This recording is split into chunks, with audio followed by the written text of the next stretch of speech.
Terima kasih Bapak, kami bersyukur pagi ini bisa bangun dengan tubuh yang sehat, tanpa kurang apapun. Sebelum kami melakukan aktivitas hari ini, kami rindu untuk membaca Alkitab Tuhan, untuk melandasi hidup kami dengan kebenaran-Mu. Oleh sebab itu, kami semakin hari semakin berkenan di hadapan Tuhan. Urapilah setiap kami, di dalam nama Tuhan Yesus. Haleluya. Amin, amin, amin. Kejadian 7 Air bah. Lalu berfirmanlah Tuhan kepada Nuh, masuklah ke dalam bahtera itu, engkau dan seisi rumahmu, sebab engkaulah yang kulihat benar di hadapanku di antara orang-orang zaman ini. Dari segala binatang yang tidak haram haruslah kau ambil 7 pasang, jantan dan betinanya, tetapi dari binatang yang haram 1 pasang, jantan dan betinanya. Juga dari burung-burung di udara 7 pasang, jantan dan betina, supaya terpelihara hidup keturunannya di seluruh bumi. Sebab 7 hari lagi aku akan menurunkan hujan ke atas bumi 40 hari 40 malam lamanya. Dan aku akan menghapuskan dari muka bumi segala yang ada, yang kujadikan itu. Lalu Nuh melakukan segala yang diperintahkan Tuhan kepadanya. Nuh berumur 600 tahun ketika air bah datang meliputi bumi. Masuklah Nuh ke dalam bahtera itu bersama-sama dengan anak-anaknya dan istrinya dan istri anak-anaknya, karena air bah itu dari binatang yang tidak haram dan yang haram, dari burung-burung dan dari segala yang merayap di muka bumi. Datanglah sepasang mendapatkan Nuh ke dalam bahtera itu, jantan dan betina, seperti yang diperintahkan Allah kepada Nuh. Setelah 7 hari datanglah air bah meliputi bumi. Pada waktu umur Nuh 600 tahun, pada bulan yang kedua, pada hari yang ke-17 bulan itu, pada hari itulah terbelah segala mata air samudra raya yang dahsyat, dan terbukalah tingkap-tingkap di langit. Dan turunlah hujan lebat meliputi bumi 40 hari 40 malam lamanya. Pada hari itu juga masuklah Nuh serta Sem, Ham dan Yafet, anak-anak Nuh dan istri Nuh, dan ketiga istri anak-anaknya bersama-sama dengan dia ke dalam bahtera itu. Mereka itu dan segala jenis binatang liar dan segala jenis ternak dan segala jenis binatang melata yang merayap di bumi dan segala jenis burung, yakni segala yang berbulu bersayap, dari segala yang hidup dan bernyawa. Datanglah sepasang mendapatkan Nuh ke dalam bahtera itu, dan yang masuk itu adalah jantan dan betina dari segala yang hidup, seperti yang diperintahkan Allah kepada Nuh. Lalu Tuhan menutup pintu bahtera itu di belakang Nuh. 40 hari lamanya air bah itu meliputi bumi. Air turun naik dan mengangkat bahtera itu, sehingga melampung tinggi dari bumi. Ketika air itu makin bertambah-tambah dan naik dan dengan hebatnya di atas bumi, terapung-apunglah bahtera itu di muka air. Dan air itu sangat hebatnya bertambah-tambah meliputi bumi, dan ditutupinya lah segala gunung tinggi di seluruh kolong langit, sampai 15 hasta di atasnya. Bertambah-tambah air itu, sehingga gunung-gunung ditutupinya. Lalu mati binasalah segala yang hidup yang bergerak di bumi, burung-burung, ternak dan binatang liar dan segala binatang merayap yang berkeriapan di bumi, serta semua manusia. Matilah segala yang ada nafas hidup dalam hidungnya, segala yang ada di darat. Demikianlah dihapuskanlah Allah segala yang ada, segala yang di muka bumi, baik manusia maupun hewan, dan binatang melata dan burung-burung di udara, sehingga semuanya itu dihapuskan dari atas bumi. Hanya Nuh yang tinggal hidup dan semua yang bersama-sama dengan dia dalam bahtera itu, dan berkuasalah air itu di atas bumi 150 hari lamanya. Kejadian 8 Air bah surut. Maka Allah mengingat Nuh dan segala binatang liar dan segala ternak yang bersama-sama dengan dia dalam bahtera itu, dan Allah membuat angin menghembus melalui bumi sehingga air itu turun. Ditutuplah mata-mata air samudera rayat serta tingkap-tingkap di langit, dan berhentilah hujan lebat dari langit, dan makin surutlah air itu dari muka bumi. Demikianlah berkurang air itu sesudah 150 hari. Dalam bulan yang ke-7, pada hari yang ke-17 bulan itu, terkandaslah batera itu pada pegunungan Ararat. Sampai bulan yang ke-10 makin berkuranglah air itu. Dalam bulan yang ke-10 pada tanggal 1 bulan itu tampak puncak-puncak gunung. Sesudah lewat 40 hari, maka Nuh membuka tingkap yang dibuatnya pada batera itu. Lalu ia melepaskan seekor burung gagak, dan burung itu terbang pulang pergi sampai air itu menjadi kering dari atas bumi. Kemudian dilepaskannya seekor burung merpati untuk melihat apakah air itu telah berkurang dari muka bumi. Tetapi burung merpati itu tidak mendapat tempat tumpuan kakinya, dan pulanglah ia kembali mendapatkan Nuh ke dalam batera itu, karena di seluruh bumi masih ada air. Lalu Nuh mengulurkan tangannya, ditangkapnya burung itu dan dibawanya masuk ke dalam batera. Ia menunggu 7 hari lagi, kemudian dilepaskannya pula burung merpati itu dari batera. Menjelang waktu senja, pulanglah burung merpati itu mendapatkan Nuh, dan pada paruhnya dibawanya sehelai daun zaitun yang segar. Dari situlah diketahui Nuh bahwa air itu telah berkurang dari atas bumi. Selanjutnya ditunggunya pula 7 hari lagi, kemudian dilepaskannya burung merpati itu, tetapi burung itu tidak kembali lagi kepadanya. Dalam tahun ke-601, dalam bulan pertama, pada tanggal 1 bulan itu, sudahlah kering air itu dari atas bumi. Kemudian Nuh membuka tutup batera itu dan melihat-lihat, ternyatalah muka bumi sudah mulai kering. Dalam bulan kedua, pada hari yang ke-27 bulan itu, bumi telah kering. Lalu berfirmanlah Allah kepada Nuh, keluar dari batera itu, engkau bersama-sama dengan istrimu serta anak-anakmu dan istri anak-anakmu, segala binatang yang bersama-sama dengan engkau, segala yang hidup, burung-burung, hewan dan segala binatang melata yang merayap di bumi. Suruhlah keluar bersama-sama dengan engkau, supaya semuanya itu berkeriapan di bumi serta berkembang biak dan bertambah banyak di bumi. Lalu keluarlah Nuh bersama-sama dengan anak-anaknya dan istrinya dan istri anak-anaknya, segala binatang liar, segala binatang melata dan segala burung semuanya yang bergerak di bumi, masing-masing menurut jenisnya. Keluarlah juga dari batera itu.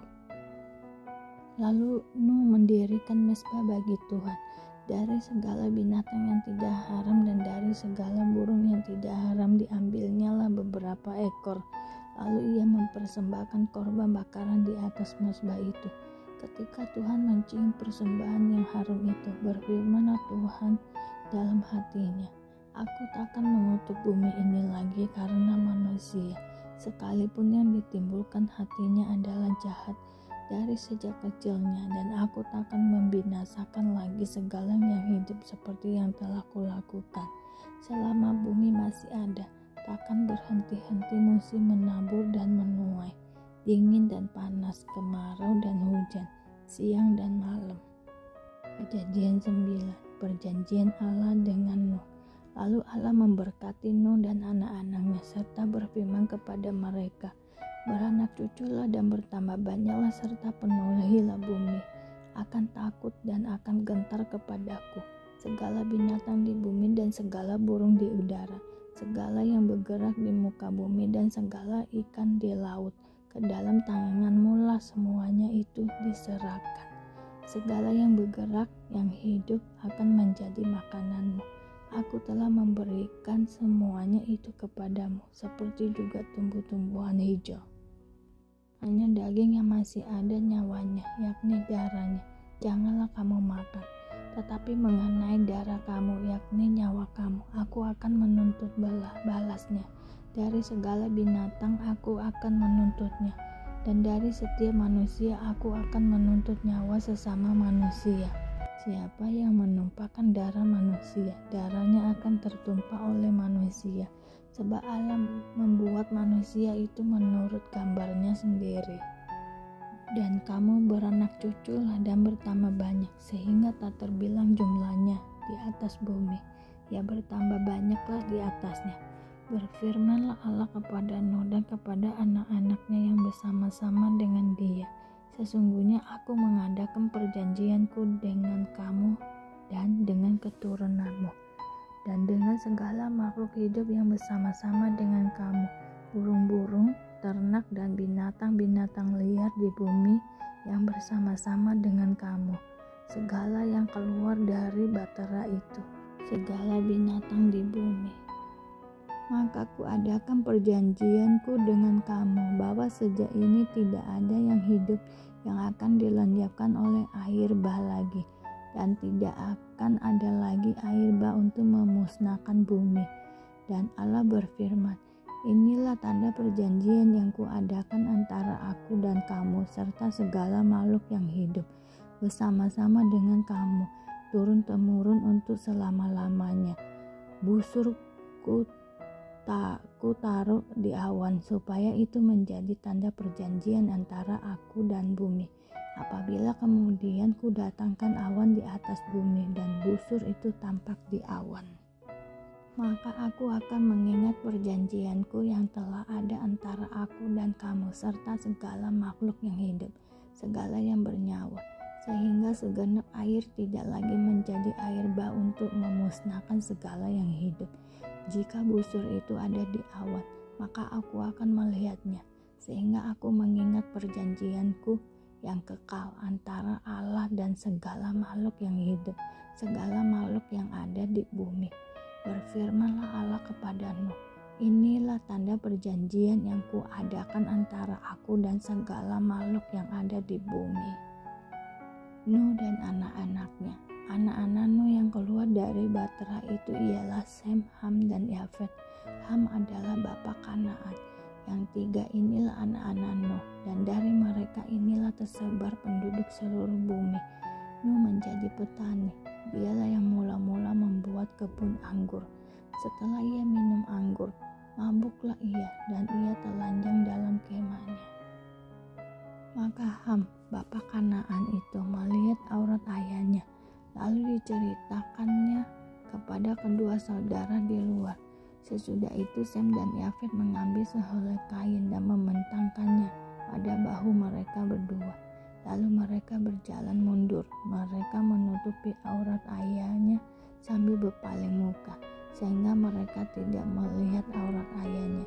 Setelah Nuh sadar dari mabuknya dan mendengar apa yang dilakukan anak bungsunya kepadanya, berkata ia, terkutuklah Kanaan.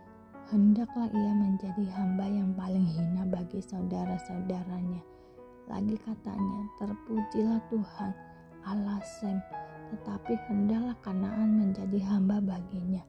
Allah meluaskan kiranya tempat kediaman Yafet, dan hendaklah ia tinggal dalam kemah-kemah Sem, tetapi hendaklah Kanaan menjadi hamba baginya. Nuh masih hidup 350 tahun sesudah air bah. Jadi Nuh mencapai umur 950 tahun, lalu ia mati. Matius 3. Yohanes Pembaptis. Pada waktu itu tampillah Yohanes Pembaptis di padang gurun Yudea dan memberitakan, bertobatlah sebab kerajaan sorga sudah dekat. Sesungguhnya dialah yang dimaksudkan Nabi Yesaya ketika ia berkata, ada suara orang yang berseru-seru di padang gurun, persiapkanlah jalan untuk Tuhan, luruskanlah jalan baginya. Maka datanglah kepadanya duduk dari Yerusalem, dari seluruh Yudea, dan dari seluruh daerah sekitar Yordan. Dan janganlah mengira bahwa kamu dapat berkata dalam hatimu, Abraham adalah bapa kami, karena aku berkata kepadamu, Allah dapat menjadikan anak-anak bagi Abraham dari batu-batu ini. Kapak sudah tersedia pada akar pohon, dan setiap pohon yang tidak menghasilkan buah yang baik pasti ditebang dan dibuang ke dalam api. Aku membaptis kamu dengan air sebagai tanda pertobatan, tetapi Ia yang datang kemudian daripadaku lebih berkuasa daripadaku, dan aku tidak layak melepaskannya kasutnya. Ia akan membaptiskan kamu dengan Roh Kudus dan dengan api. Alat penampi sudah di tangannya. Ia akan membersihkan tempat pengirikannya dan mengumpulkan gandumnya ke dalam lumbung, tetapi debu jerami itu akan dibakarnya dalam api yang tidak terpadamkan. Yesus dibaptis Yohanes. Maka datanglah Yesus dari Galilea ke Yordan kepada Yohanes untuk dibaptis olehnya. Tetapi Yohanes mencegah dia, katanya, "Akulah yang perlu dibaptis olehmu, dan engkau yang datang kepadaku." Lalu Yesus menjawab, katanya kepadanya, "Biarlah hal itu terjadi, karena demikianlah sepatutnya kita menggenapkan seluruh kehendak Allah." Dan Yohanes pun menurutinya. Sesudah dibaptis, Yesus segera keluar dari air, dan pada waktu itu juga langit terbuka, dan ia melihat Roh Allah seperti burung merpati turun ke atasnya. Lalu terdengarlah suara dari sorga yang mengatakan, "Inilah anakku yang kukasihi, kepadanya lah aku berkenan." Bapa, terima kasih Engkau sudah mengingatkan kami hari ini membaca Alkitab. Dan kami selalu bersyukur atas apapun yang Tuhan berikan dalam hidup kami. Engkau tidak pernah meninggalkan kami ya Bapa. Hidup kami akan senantiasa berkecukupan di dalam-Mu. Di dalam nama Tuhan Yesus Kristus kami berdoa dan mengucap syukur. Amin, amin, amin. Tuhan memberkati.